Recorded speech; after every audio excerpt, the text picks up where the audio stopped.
नवीन काय झाले होते आवाज. पण हा मी जो आहे हा अतिशय नम्र साधा समाजाचं ऋण घेऊन वावरणारा आणि ते कबूल करणारा असा माणूस. हा कार्यक्रम सुरू करण्याच्या आधी मला दीपनगरी सहकारी पतसंस्था मर्यादित यांचे आणि यांचे अध्यक्ष श्री शेट्टी यांचे मनापूर्वक आभार प्रकट करायचे की त्यांनी मला हा प्रयोग सादर करण्याची संधी दिली. आज सगळ्यापासून मी त्यांच्याकडे आहे अतिशय एक रोमांचक तो अनुभव आहे. मी कधी लिहायला लागलो हे आता तुम्हाला सांगण्यासारखं खरं म्हणजे आहे, कारण प्रत्येकच जण त्या वयात कुठेतरी लेखक असतोच. जर तो वाचक असला त्याने जर वाचणं सुरू केलं तर तो लेखक नक्कीच होऊ शकतो. त्यामुळे मी लिहायला कोण सुरुवात केली असं पाहिलं मी मागे वळून मी साधारण माझ्या कॉलेज जीवनात जेव्हा मी शिकलो तेव्हा मी लेखनाला सुरुवात केली. आजचा कार्यक्रम देताना मला ही पण जाणीव की माझ्यासमोर ऑडियन्स काय आहे. इतका संमिश्र ऑडियन्स मी कधीच पाहिला नाही. म्हणजे विद्यार्थ्यांपासून ते सिनियर ज्यांना साहित्याची प्रचंड जाण आहे इथपासून त्यांनी साहित्याच्या क्षेत्रात पाऊलही ठेवलं नाही या लेवलपर्यंत. तर मला खूप गोंधळ उठणार आहे. तर जेव्हा मी लिहायला सुरुवात केली तेव्हा काय घ्यावं हे कळायचं. ज्यांनी सुरुवात केली असेल त्यालाही सुरुवातीला असंच होत असेल. मग काहीतरी वाचायचं, कुठून तरी त्याची कॉपी करायची, त्याच्यासारखं लिहायला जायचं. हे असं करता करता मला जाणवलं की कविता हा जो प्रकार आहे हा फार सोपा प्रकार आहे असं तेव्हा जाणवायचं. तुमच्यापैकी बरेच जण कविता करत असतात. तरुण मुलं फार पटापट कविता करतात. मग मी चंद्रशेखर कोकणांच्या कविता वाचायचो.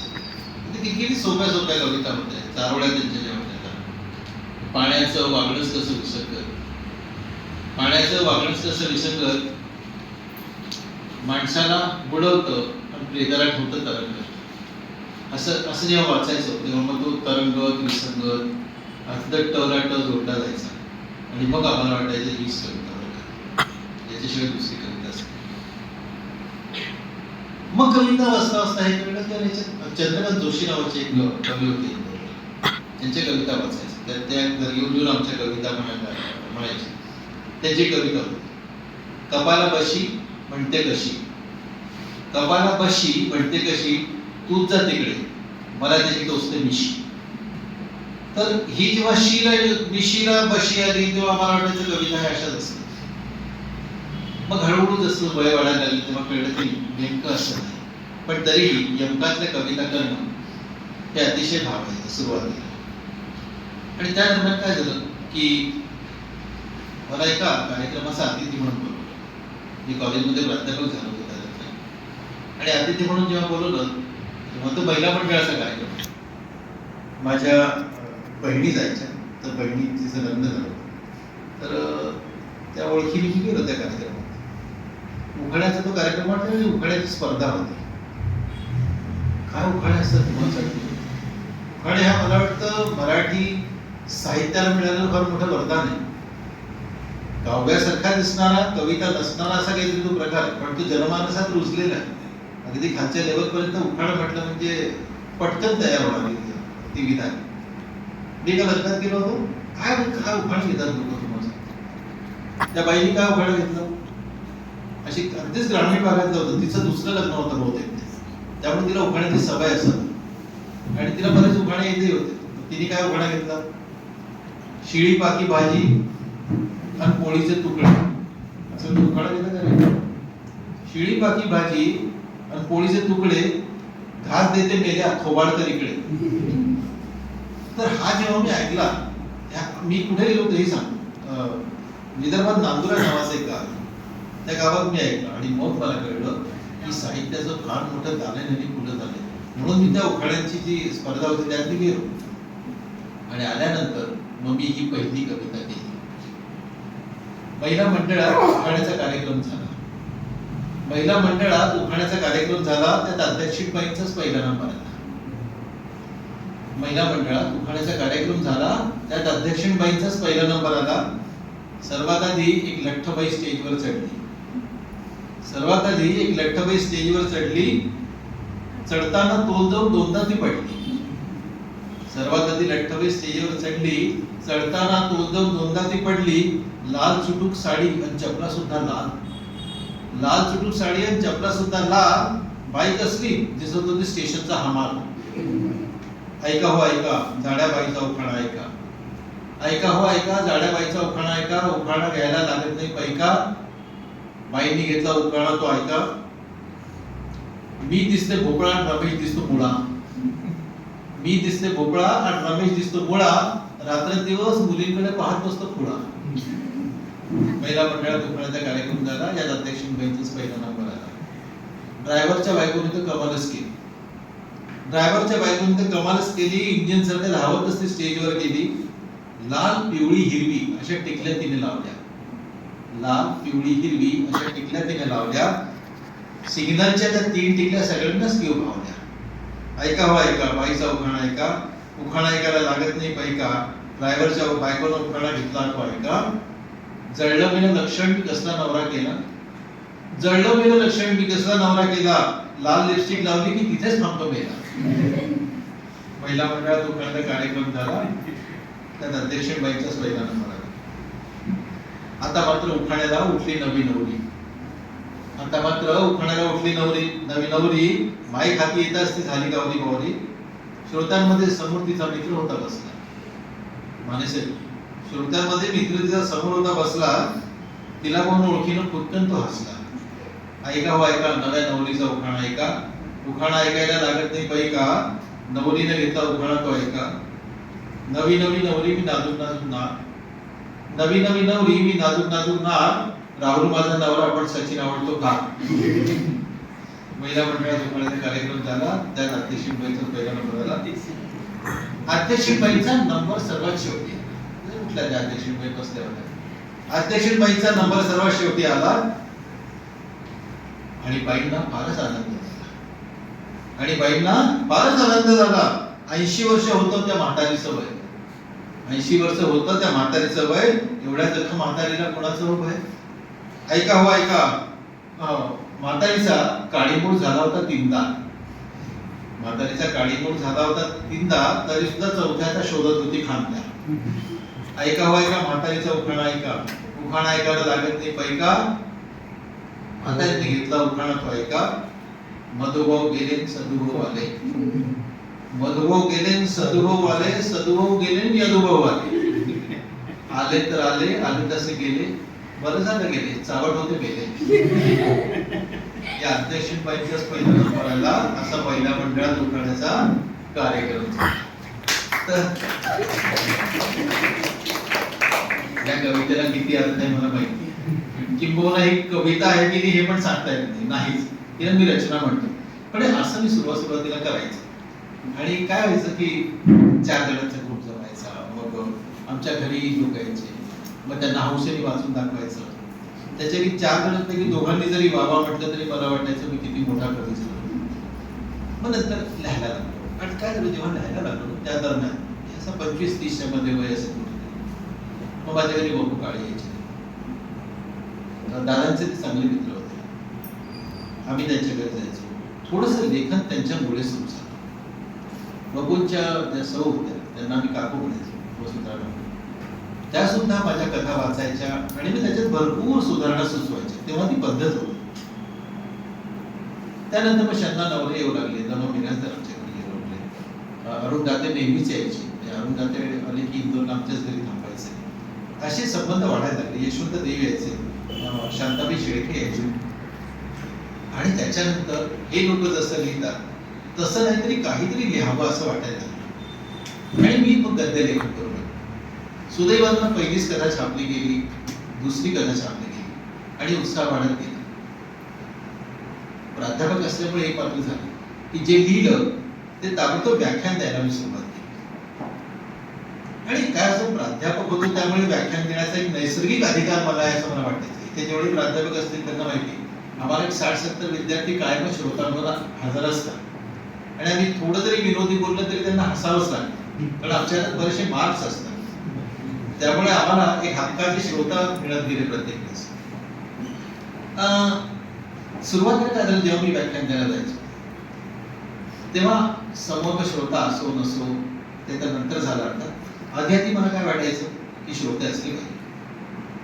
मग 10-12 श्रोते जिथे असतील ना त्या व्याख्यानाला बऱ्याचदा असतात. जसं गणेशोत्सवात व्याख्यान व्हायचं, मग पाऊस पडतोय किंवा गौरीचे दिवस आहे, मग श्रोते नसायचे.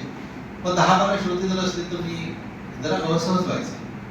50 श्रोते समोर असल्याशिवाय कार्यक्रम देणार नाही असं म्हणायचं. पण काय झालं, एका कार्यक्रमात मी असं समोर बसलेलो आणि आयोजकांनी सांगितलं चला सुरू करा, आता जसे चिटणीस साहेबांनी सांगितलं. आणि तिथे मी 50 आल्याशिवाय सुरुवात करणार नाही असं म्हटलं, तेव्हा तिथे 10-12 होते ना तेही उठून चालते झाले. आणि जे आयोजक होते त्यांनी सतरच्या गुंडाळायला सुरुवात केली. तेव्हापासून मी हा 50शीचा हट्ट बंद केला आणि समोर बसलेली गर्दी महत्वाची नाही तर गर्दी महत्वाची असं जे सार्वकालीन वाक्य असतं त्यांनी मग कार्यक्रमाला सुरुवात केली. त्या दिवसानंतर आणि आजपर्यंत मी मानधन घेऊन, बटाटा वेफर्स खाऊन, फुकटा कॉफीचा कप घेऊन, एखाद्या सुंदरीच्या स्मिता खातर वगैरे असे भरपूर व्याख्यानं दिली. म्हणजे इतकी व्याख्यानं दिली त्यानंतर की आज मी अक्षरशः बारशापासून ते मैतापर्यंत आणि राखी पौर्णिमेपासून ते पिठोरी अमावस्यापर्यंत कुठल्याही विषयावर आणि कुठल्याही दिवशी भाषण देऊ शकतो. अर्थात ह्या सगळे आजपर्यंत जो प्रवास झाला तो सगळं खूप चांगला किंवा सुसह्य होता अशातला भाग नाही, परंतु त्याच्या सांगण्यासारखं बरंचसं काही. सुरुवातीला काय व्हायचं, मला एका गोष्टीची कल्पना होती, आपण प्रत्येक विषयावर नाही बोलू शकत हे मला ठाऊक होतं. कोणीच बोलू शकत नाही तर मीही बोलू शकत नाही याची मला कल्पना होती. पण माझ्या एका मित्राने सांगितलं बोलावं रे बिंदास, काही बोलावं, कोणी लक्ष देत नाही. अरे काही कसं बोलावं, म्हणजे आपल्याला जे येतं तेच बोलायचं ना, असं नाही. एक तर काय लक्षात नाही, तू जे बोलतोयस त्याकडे कोणाचं लक्ष नसतं, त्यामुळे तू काहीही बोल. दुसरं, ज्याला त्या विषयातलं येतं तो तुझ्या बोलण्याकडे लक्ष देणार नाही आणि ज्याला काहीच येत नाही त्याला काही कळणारच नाही, त्यामुळे तू बिनधास्त काही बोलत जा. अरे पण बाबा असं कसं, म्हणजे तू काही बोलतोस का? मी खरंच काही बोलतो, मला जे येतं ते मी बोलतो, विषय काय याचा काही संबंध नाही. असं कसं शक्य प्रोफेसर? आहे शक्य. तुला सांगतो, मागच्या नारळी पौर्णिमेला मला भारतीय सणांमध्ये राखीचे महत्व या विषयावर बोलायचं होतं. तर मी हातावर बांधणाऱ्या राखीपेक्षा राखी सावंत वरती भरपूर बोललो. आणि तुला सांगतो श्रीकांत, लोकांना मनगटाच्या राखीपेक्षा सावंतांच्या राखीचा विषय जास्त आवडला. अरे तू म्हणतो मला कबूल आहे, पण मला एक छोटीशी गोष्ट सांग. आपल्याला समजा कावळ्याबद्दल बोलायचं आणि मला चिमणीबद्दल येते, तर मी कावळ्याबद्दल नाही बोलू शकत ना. तेच सांगायचं, ते सांगायचं तू बोलू शकतो. म्हणजे समजा तुला कावळ्याबद्दल बोलायला सांगितलं आणि तुला चिमणीबद्दल येते, तर चिमणीबद्दल पूर्ण वेळ बोलायचं आणि शेवटी कावळा असा नसतो असं म्हणायचं की संपलं की भाषण तुमचं. हा गुरुमंत्र मी लक्षात ठेवला आणि जे येईल त्या विषयावर भाषण द्यायला सुरुवात केली. कोणत्या विषयाला मला येत असलेल्या विषयाकडे कसं वळवायचं हे मला हळूहळू कळलं. आणि मग मी फ्रान्सचे पुढल्या दशकातली अर्थव्यवस्था या विषयापासून ते फाल्गुनात केळीच्या लागवडीसाठी काय काय बियाणं वापरलं जायचं या विषयापर्यंत कुठल्याही विषयावरती मला जे येईल ते बोलायचं. ती बोलायला मी सुरुवात केली. आता मध्यंतरी गंमत झाली, मला रामायणातला तुम्हाला सर्वात जास्त आवडलेला प्रसंग या विषयावर बोलायला सांगितलं. आता माझं रामायणावरती केवढं ज्ञान, जेवढं पुस्तकं आपण वाचतो, कथा वाचतो रामायणाच्या ते तेवढं होतं. मग मी कार्यक्रमाच्या आदल्या दिवशी माझ्या सासऱ्यांकडे गेलो. त्यांना म्हटलं सासरे बोल, तुमच्या घरचं रामायण मला द्या. ते म्हणाले कशाला? म्हटलं उद्या व्याख्यान करायचंय, जरा समजून देतो. ते म्हणाले जावई बापू, रामायण समजून घेण्यात लोकांचं आयुष्य जातं, तुम्ही एका रात्री समजून घेणार? म्हटलं द्या. त्यांनी ते लाल कापडात बांधून दिलं. मी ते घरी आणलं, देवघरात ठेवलं. त्याचं कापडही उघडलं नाही, त्याच्यावर हळद कुंकू फुलं वाहिली. आणि दुसऱ्या दिवशी मला रामायणातला आवडलेला प्रसंग या विषयावर बोलायला सुरुवात केली. मी एक अशी कल्पना केली की जेव्हा रावण वध करून राम परत स्वगृही परतले, तेव्हा लंकेतून ते जेव्हा निघाले तेव्हा त्यांचं विमान, पुष्पक विमान बिघडलं आणि ते हनुमानाने रिपेअर केलं. मी इंजिनिअरिंगचा प्राध्यापक, त्यामुळे मला विमानाबद्दल जेही माहिती आहे ती संपूर्ण माहिती मी त्या व्याख्यानात सांगितली आणि लोकांनी सांगितलं की रामायणावरती इतकं सायंटिफिक व्याख्यान आजपर्यंत कुणीही केलं नाही. त्या व्याख्यानाची मी तारीफ घेऊन घरी आलो.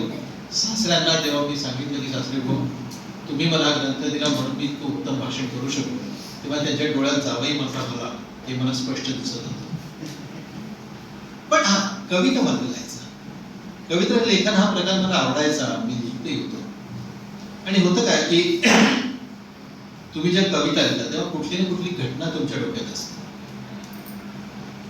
काय झालं, मध्यंतरी माझ्या बहिणीच्या मुलीचं लग्न झालं. तिचं लग्न काही मे जून मध्ये झालं आणि त्या ऑक्टोबरमध्ये माझ्या गणेशोत्सवासाठी ह्याच्या गौरीसाठी, तेव्हा मंगळागौरीसाठी. तर काय ग बाई कसं चाललंय? ते म्हणे मामाच चाललंय तर सगळं छान, पण काय नवरा दिला रे तुम्हाला? म्हटलं काय झालं? अरे त्याला पाऊस अजिबात आवडत नाही. मला पावसात भिजायला एवढा आवडतं. किती अरिस्तिकी आमच्या दोघांचे, किती किती वेगळे वेगळे हौस आहे आमच्या आम्हाला. त्याला अजिबात पाऊस आवडत नाही, मला पाऊस अतिशय आवडतो. आणि मग एक कविता जन्मली. असं ती म्हटली, सरीवर सरी श्रावण सरी, सरीवर सरी श्रावण सरी, मी भिजते पावसात राव बसले घरी. सरीवर सरी श्रावण सरी, मी भिजते पावसात राव बसले घरी. चार थेंब डोक्यावर नाक लागलीच गळत आहे, चार थेंब डोक्यावर नाक लागलीच गळत आहे. ध्यान आमचं ढग पाहूनच घरामध्ये पळत आहे. पावसाकडे बसून मस्त कणसं खायची, पावसामध्ये बसून मस्त कणसं खायची. मोठ्या कपामध्ये गरम कॉफी प्यायची, मोठ्या कपामध्ये गरम कॉफी प्यायची. यांच्या मेलं बोडक्यावरची कानटोपीच निघत नाही, यांच्या मेलं बोडक्यावरची कानटोपीच निघत नाही. थंडी वाजेल म्हणून साधं पावसाकडे बघत नाही.